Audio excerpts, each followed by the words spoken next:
Elle t'a pas quitté. T'as juste jamais été vraiment là.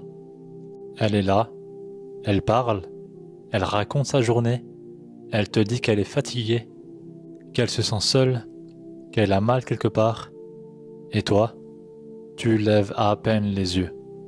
Tu réponds par des par intermittence, par vague, ou pire, tu continues sur ton téléphone, comme si ces mots valaient moins qu'une notification. Tu sais ce que tu fais là?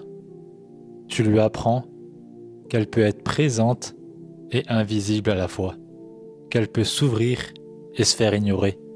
Tu lui apprends qu'être ta femme ne garantit même pas ton attention. C'est ta femme. T'es censé l'écouter. Je devrais même pas avoir à le dire ça. T'es censé la protéger.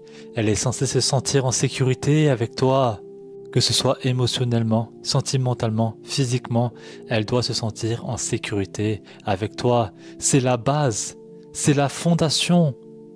Allah a dit dans Surat An-Nisa, le verset 19, à la fin du verset, entretenez de bons rapports avec vos femmes. Et si vous avez quelques aversions pour certaines d'entre elles, sachez que l'on peut avoir parfois de l'aversion pour une chose qui peut cependant être pour vous la source d'un grand bonheur. Mais toi l'homme, t'es dur, pas en parole, en absence, en silence, en négligence. Tu crois que c'est rien, mais c'est ça qui détruit une femme, lentement, en silence. Tu l'as pas frappée, mais tu l'as éteinte. Le prophète, sallallahu alayhi wa sallam, écoutait ses épouses. Il les regardait, il parlait avec elles, il répondait avec rahma. Toi, ta femme, elle te parle, 2 phrases, tu décroches, ça y est. C'est facile aujourd'hui de dire, j'ai des responsabilités, je suis fatigué. Mais t'oublies que ta femme, c'est une responsabilité.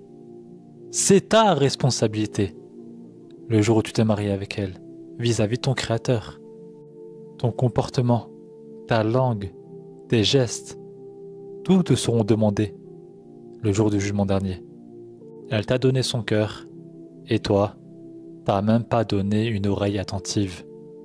Tu veux qu'elle t'admire, tu veux qu'elle te respecte, mais tu refuses d'écouter ses douleurs.